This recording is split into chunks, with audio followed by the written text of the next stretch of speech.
चलिए, तो कल कहाँ तक पढ़ा दिए थे? सिंधु घाटी सभ्यता में मिलने वाले प्रमुख स्थानों के विषय में चर्चा हो गया था, बता दिए थे।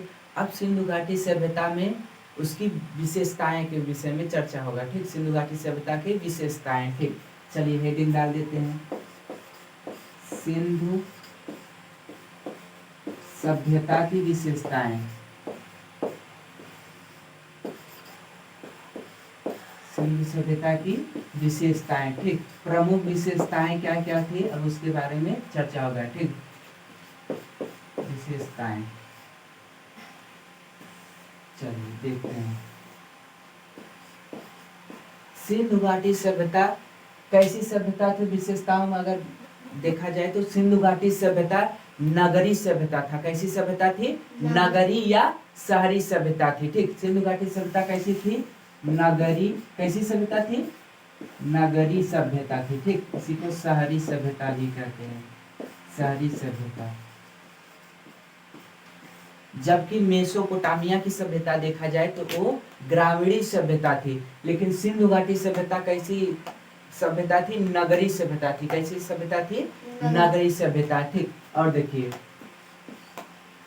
सिंधु घाटी सभ्यता में जो सड़क बना था वो एक दूसरे को समकोण पर काटती थी। ठीक, समकोण यानी जैसे एक सड़क इधर से हो गया, एक सड़क इधर से हो गया। ठीक, तो देखिए ये सभी एक समकोण पे काट रहे हैं। यहाँ पर ये इसको काट रहा है ऐसे, ये एक दूसरे को कैसे काट रहे हैं? समकोण पर काट रहा है। ठीक, तो इसी प्रकार सिंधु घाटी सभ्यता में जो भी सड़क थी, ठीक, सिंधु घाटी सभ्यता में सड़कें एक दूसरे को समकोण पर काटती थी। ठीक, सड़क एक दूसरे को समकोण पर काटती थी। ठीक, एक दूसरे को समकोण पर काटती थी। ठीक, समकोण पर काटती थी। ध्यान दीजिए, सड़क एक दूसरे को समकोण पर काटती थी। ठीक, और देखिए सिंधु घाटी सभ्यता में जो सड़क बना था वो ज्यादातर पूर्व से पश्चिम थे। कैसे थे? पूर्व में पश्चिम, पूर्व से पश्चिम की ओर, जिससे कि हवा चले और सड़क साफ हो जाए। ठीक, तो जो भी हवा चलता है, ज्यादातर आप हवाओं का नाम सुने, पूर्वा और पछुआ हवा का नाम सुने हैं ना? पूर्वा हवा, पछुआ हवा। तो क्या होता है? पूर्व, देखिए अगर पूर्वा हवा चल रहा है तब पर भी सड़क को साफ कर देगा, और पछुआ हवा चल रहा है तब पर भी सड़क को साफ कर देता है। ठीक, तो सड़कें ज्यादातर कैसे बने थे? पूर्व से पश्चिम की ओर, पूर्व से पश्चिम की ओर। ठीक, सड़क पश्चिम की ओर, सड़क कैसे बना था? पूर्व की पश्चिम की ओर। ठीक, सड़कें जिससे हवा चलने पर सड़कें साफ हो जाती थी। ठीक, और देखिए सिंधु घाटी सभ्यता में विशेषता के तौर पे देखा जाए तो सिंधु घाटी सभ्यता में मुख्य आधार क्या था? अर्थव्यवस्था का मुख्य आधार क्या था? तो अर्थव्यवस्था का मुख्य आधार कृषि था। क्या था? कृषि। ठीक, इस सभ्यता में अर्थव्यवस्था का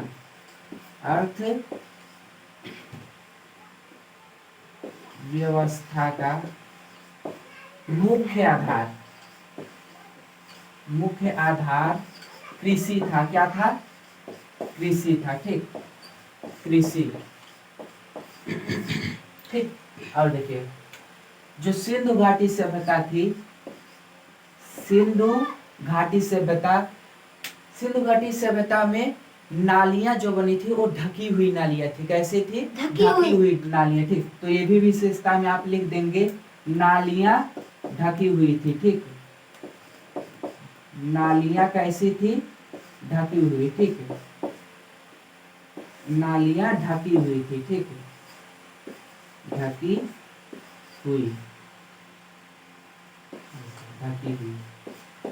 नाली जो था वो अंडरग्राउंड था, यानी ढका हुआ था, और नाली जो था कि जाके एक बड़े गड्ढे में मिल जाता था। ठीक, जो भी शहर में नाली बने थे वो नाली जाके किसी बड़े गड्ढे में मिल जाता था, वहां से फिर उसको बाहर सप्लाई कर दिया जाता था। ठीक, और देखिए सिंधु घाटी सभ्यता में मातृसत्तात्मक सत्ता था। कैसी? मातृसत्तात्मक।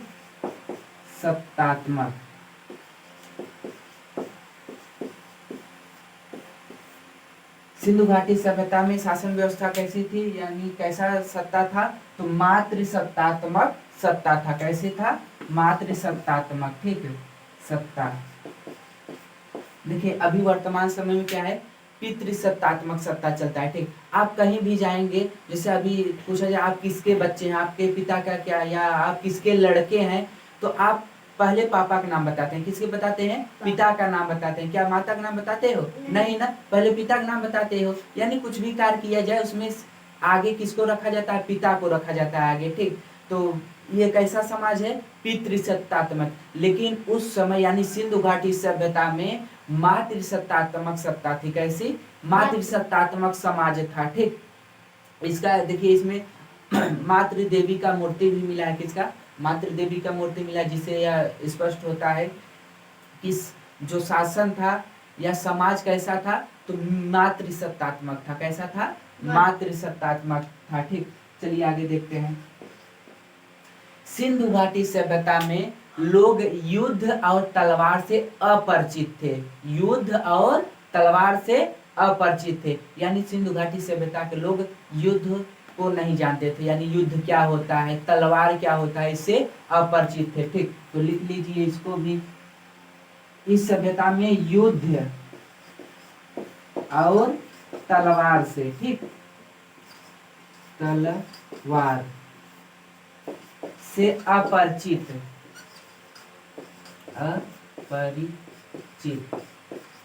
थे। ठीक, तो सिंधु घाटी सभ्यता के लोग युद्ध और तलवार से अपरिचित थे, इसके विषय में ये लोग नहीं जानते थे। ठीक, और ध्यान दीजिए सिंधु घाटी सभ्यता में मोहर प्राप्त हुआ है। ठीक, क्या प्राप्त हुआ है? मोहर, जिसमें एक श्रृंगी जानवर का सबसे ज्यादा प्रमाण मिला है। ठीक, तो सिंधु घाटी सभ्यता में मोहर प्राप्त हुआ। क्या प्राप्त हुआ है? मोहर। ठीक, मोहर प्राप्त हुआ है जिसमें एक श्रृंगी जानवर, कैसा जानवर? एक श्रृंगीय, ठीक, एक श्रृंगीय जानवर छपा है। ठीक, या चित्रित है, चित्रित है। ठीक, सिंधु घाटी सभ्यता में सबसे ज्यादा किस जानवर का चर्चा है? तो एक श्रृंगी जानवर। कैसा? एक श्रृंगी जानवर। हालांकि इसमें दो कुबड़ वाले बैल भी मिले हैं। ठीक, दो कुबड़ वाले बैल का भी चर्चा है, लेकिन सबसे ज्यादा एक श्रृंगी वाले जानवर का चर्चा है। ठीक, इतना आप लोग को समझ है? देखिए सिंधु घाटी सभ्यता की विशेषता अगर जब भी पूछा जाए तो आप लोग क्या लिखोगे? सिंधु घाटी सभ्यता नगरी सभ्यता है। कैसा सभ्यता है? नगरी सभ्यता, यानी पॉइंट बाय पॉइंट डाल के लिखेंगे। सिंधु घाटी सभ्यता नगरी सभ्यता है। सड़क पर, यानी देखिए सड़क एक दूसरे को समकोण पर काटती थी। कैसे? समकोण, यानी ऐसे ऐसे। देखिए तो यहाँ समकोण बन रहा है, यहाँ पर भी समकोण बन रहा है, यहाँ पर भी। ठीक, यानी सड़कें एक दूसरे को कैसे काटती थी? समकोण पर काटती थी। और देखिए, और सड़कें अधिकतर कैसे? पूर्व से पश्चिम होते थे। कैसे होते थे? पूर्व से पश्चिम होते थे, जिससे कि हवा चलने पे सड़कें ऑटोमेटिक साफ हो जाते थे। जैसे पूर्वा हवा चला तब पर भी सड़क साफ हुआ, पश्चिमा हवा चला तब भी सड़क साफ हो जाता है। ठीक, पूर्व से पश्चिम की ओर बने थे। ठीक, और देखिए इस सभ्यता का अर्थव्यवस्था, इस सभ्यता में अर्थव्यवस्था का मुख्य आधार कृषि था। क्या था? मुख्य आधार कृषि था। ठीक, और देखिए कहीं कहीं व्यापार भी दिया रहता है, लेकिन मुख्य आधार क्या है? कृषि है। ठीक, ध्यान दीजिए नालियां ढकी हुई थी। आप विशेषता में लिखेंगे नालियां भी ढकी हुई थी। ठीक, और देखिए जो समाज कैसा था? तो मातृसत्तात्मक समाज था। कैसा था? मातृसत्तात्मक। और सिंधु घाटी सभ्यता के लोग युद्ध और तलवार से अपरिचित थे। किससे? युद्ध और तलवार से अपरिचित थे। सिंधु घाटी सभ्यता में मुहर प्राप्त हुआ है, जिसमें एक श्रृंगी जानवर की चर्चा अधिक होता है। ठीक, तो इतना समझ है? चलिए अब इसको क्लीन करके और आगे बताते हैं। ठीक, चलिए अगला विशेषता में देखिए, सिंधु सभ्यता से विदेशों में व्यापार भी होता था। ठीक, सिंधु घाटी सभ्यता में विदेशों से व्यापार होता था। इसको भी आप विशेषता में लिख सकते हो। ठीक, व्यापार, विदेशों में, ठीक, विदेशों में। ध्यान दीजिए, सिंधु घाटी सभ्यता से विदेशों में व्यापार होता था, ठीक। अभी देखिए इसका साक्ष्य कैसे पता चला, ईरान से, कहाँ से, ईरान से क्या हुआ, एक मोहर का साक्ष्य प्राप्त हुआ, एक मोहर मिला, और वह मोहर कहाँ का था, तो लोथल का था। कहाँ का था, लोथल का मोहर था, और लोथल में देखा गया कि मोहर का ईरान लोथल में पाया गया, ठीक। तो इससे तात्पर्य होता है, या इससे पता चलता है कि विदेशों में भी व्यापार होता था, ठीक। टीन और शीशे का भी व्यापार होता था, जिसे मतलब इन सब साक्ष्यों के दौर से पता चलता है कि भाई विदेशों में भी सिंधु घाटी सभ्यता से व्यापार होता था, ठीक। और देखा जाए तो माप तौल का छोटी इकाई क्या था, तो एक बाट होता था। क्या होता था, छोटी इकाई क्या होता था, बाट बोलते थे, ठीक। वह 16 किलो का होता था, ठीक। जो बाट था, न्यूनतम इकाई 16 किलो का होता था। अभी आप जैसे कि आप अभी दुकान पे गए कुछ सामान खरीदने के लिए, तो उसमें क्या होता है, आप 50 ग्राम, 100 ग्राम, आधा किलो, 1 किलो ऐसे लेते हैं ना। लेकिन उस समय ऐसा नहीं था। उस समय क्या था, एक छोटी इकाई थी बाट, जिसे क्या बोलते थे, बाट, और वह कितने किलो का होता था, 16 किलो का होता था, ठीक। जब भी किसी व्यक्ति को कुछ लेना हुआ तो डायरेक्ट कितना लेता था, 16 किलो लेता था, सोचिए। और उससे अधिक लेना हुआ तो 16 दूना 32, ठीक, यानी ऐसे बढ़ता था, ठीक। तो कुछ भी लेना हुआ कितने का, 16 किलो, ठीक। तो सिंधु घाटी सभ्यता में इससे नहीं, यही एक मतलब छोटा इकाई यही बाट था जो 16 किलो का, ठीक, बस 16 किलो, ठीक। अब इसका दोगुना करे जाइए, अगर अधिक लेना हो तो दोगुना हो जाता था, दोगुना हो जाता था, ठीक। तो सिंधु घाटी सभ्यता में माप तौल की इकाई क्या थी, माप तौल की इकाई क्या था, बाट था, ठीक। माप तौल का छोटी इकाई, ठीक, छोटी इकाई, ठीक, क्या था, बाट था, छोटी इकाई बाट, जो 16 केजी का था, ठीक। ध्यान दिए, अगला विशेषता देखते हैं। देखिए, सिंधु घाटी सभ्यता की लिपि जो थी वो भाव चित्रात्मक था, ठीक। सिंधु घाटी सभ्यता की लिपि कैसा था, भाव चित्रात्मक था, यानी उसको पढ़ा नहीं जा सका है, ठीक। अभी भी सिंधु घाटी सभ्यता की लिपि पढ़ा नहीं गया है, ठीक। अभी भी उसको मतलब विद्वानों ने फिलहाल पढ़ने का प्रयास कर रहे हैं, लेकिन अभी तक मतलब पढ़ा नहीं गया है। तो सिंधु घाटी सभ्यता की लिपि कैसी थी, भाव चित्रात्मक थी, ठीक। यानी क्या होता था, उसको देखते थे, सिर्फ देख कर ही मतलब अनुमान लगा लेते थे कि यह क्या लिखा होगा, ठीक। जैसे अभी आपने हड़प्पा में पाया, हड़प्पा नामक स्थान से H7 जो है कि H37 एक कब्रिस्तान मिला है ना, H37, ठीक। तो देखिए उसमें H37 जो भी मतलब कब्रिस्तान है, तो मतलब कि वो ऐसा लिखा नहीं था, बस वो अनुमान लगा ली, हाँ यही लिखा होगा, 37 कब्रिस्तान लिखा होगा, ठीक। मतलब वो स्पष्ट नहीं पढ़े थे, बस अनुमान के जरिए बता दी भाई है H37 कब्रिस्तान है, ठीक। तो सिंधु घाटी सभ्यता का लिपि कैसा है, भाव चित्रात्मक है, कैसा है, भाव चित्रात्मक है, ठीक। तो सिंधु घाटी सभ्यता की लिपि कैसा है, भाव चित्रात्मक, ठीक, भाव चित्रात्मक, यानी पढ़ा नहीं गया, ठीक, पढ़ा नहीं गया, ठीक। अब ध्यान दीजिए, अगला विशेषता में देखिए, सिंधु घाटी सभ्यता में जो भी घर बने थे वो कैसा था, किस पद्धति का था, तो ग्रीड पद्धति पे बने थे, ठीक। सिंधु घाटी सभ्यता को किस पद्धति पे बसाया गया था, ग्रीड पद्धति पे, ठीक, ग्रीड पद्धति। ध्यान दीजिए, सिंधु घाटी सभ्यता शहर जो भी शहर थे, उसको किस पद्धति के आधार पे व्यवस्थित किया गया था, ग्रीड पद्धति। किस आधार पर, ग्रीड पद्धति के, ठीक, ग्रीड पद्धति के। ये जो है कि फिलहाल एक क्वेश्चन में आया है, यूपीएससी में भी आया है, सिंधु घाटी सभ्यता में सड़कें, घरें, जो भी घर था, शहर था, किस पद्धति पर बसाया गया था? तो किस पद्धति पे बसाया गया था? ग्रिड पद्धति पे। ठीक, ग्रिड पद्धति पे बसाया गया था। ठीक, अब अगला विशेषता आप देख लीजिए।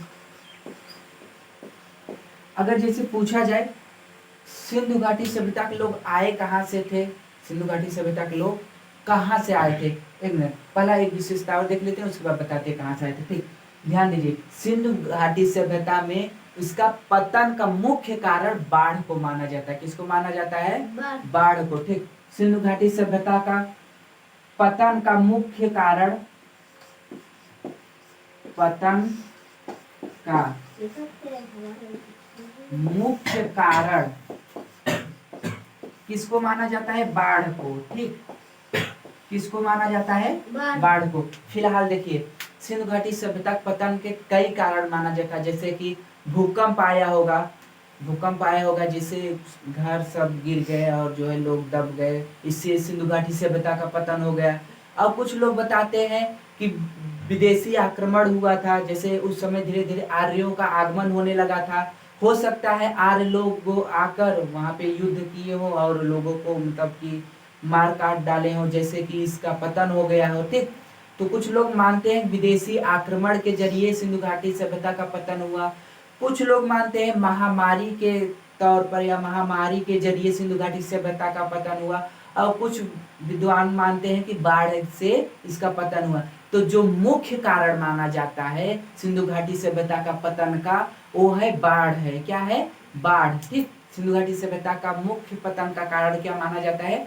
बाढ़ माना जाता है। ठीक, यानी बाढ़ के कारण इस सभ्यता का पतन हो गया। ठीक, और देखिए, अब जैसे पूछा जाए सिंधु घाटी सभ्यता के लोग आखिर आए कहाँ से थे? ये लोग कहाँ से आए थे?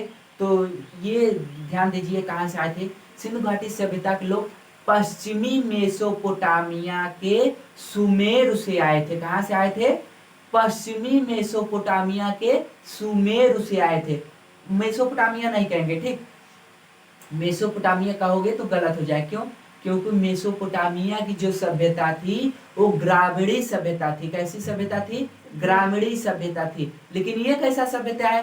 ये तो शहरी है, नगरी सभ्यता है। तो डिफरेंट, बहुत ज्यादा डिफरेंट है। एक तो ग्रामीणी सभ्यता, एक नगरी सभ्यता, तो बहुत ज्यादा अंतर है ना। तो इसलिए मेसोपोटामिया नहीं कहोगे, पश्चिमी मेसोपोटामिया के सुमेर से कहोगे। कहाँ से आए थे?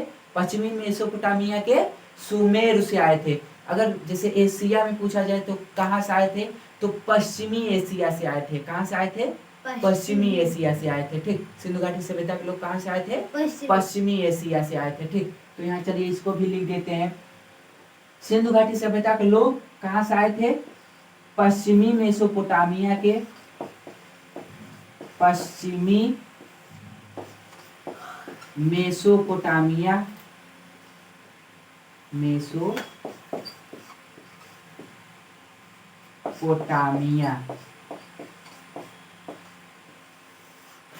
पश्चिमी मेसोपोटामिया के सुमेर से आए थे। ठीक, सुमेर से आए थे। कहाँ से आए थे? सुमेर से आए थे। ठीक, अगर एशिया के तौर पे पूछा जाए तो पश्चिमी एशिया से आए थे। कहाँ से आए थे? पश्चिमी एशिया, पश्चिमी एशिया से आए थे। ठीक, एशिया। ठीक, इतना आप लोग को समझ है? तो जो भी पॉइंट बाय पॉइंट है, आप अगर पूछा जाए कि सिंधु घाटी सभ्यता की प्रमुख विशेषताओं के बारे में वर्णन करिए, तो एक एक जो भी पॉइंट लिखाया गया उसके पॉइंट बाय पॉइंट आप चर्चा कर देना है। ठीक, देखिए, तो इसमें सिंधु घाटी सभ्यता में व्यापार विदेशों से होता था। ठीक, विदेशी व्यापार होता था। इसका साक्ष्य भी प्राप्त हुआ मोहर के जरिए। माप तौल की सबसे छोटी इकाई बाट था, जो 16 किलो का था। और लिपि कैसा थी? भाव चित्रात्मक लिपि था, यानी उसमें जो भी लिखा था अभी तक पढ़ा नहीं गया। ठीक, भाव चित्रात्मक लिपि थी। और जो शहर जो बसाए थे वो किस आधार पे बसाया गया था? तो ग्रिड पद्धति के आधार पे शहर को बसाया गया था।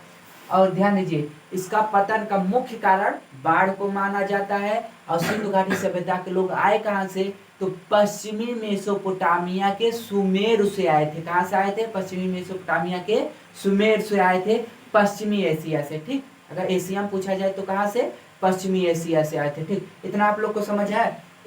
ध्यान दीजिए, अब सिंधु घाटी सभ्यता आपका चैप्टर पूरा पूरा समाप्त हो गया। ठीक, आप लोग इसको अच्छे से रिवीजन करिएगा। ध्यान दीजिए, इसको सबसे बेहतरीन तरीके से रिवीजन करने का तरीका है आप जाके किसी अन्य बच्चे को समझा दो। ठीक, इसी चीज को जाके जो आपसे थोड़ा सा मतलब कमजोर लग रहा है तो आप क्या करिए, जाके उसको इसी चीज को बताइए, अच्छे से समझाइए, तो आपको बेहतरीन तरीके से आ जाएगा। ठीक, अब इसके बाद अगला सभ्यता चलेगा मेसोपोटामिया की सभ्यता, मिस्र की सभ्यता। क्योंकि सभ्यता चल रहा है तो इसी वक्त सभ्यता को निपटा ही लेते हैं। ठीक, यानी मेसोपोटामिया की सभ्यता, मिस्र की सभ्यता और नील पीली नदी की सभ्यता जो चीन में है, और जो है कि ये सब सारी सभ्यता को एक साथ ही समाप्त कर दिया जाएगा। ठीक, चलिए अब आगे की क्लास कल करते हैं। इतना समझ है आप लोग को ना? चलिए आगे क्लास कल करते हैं।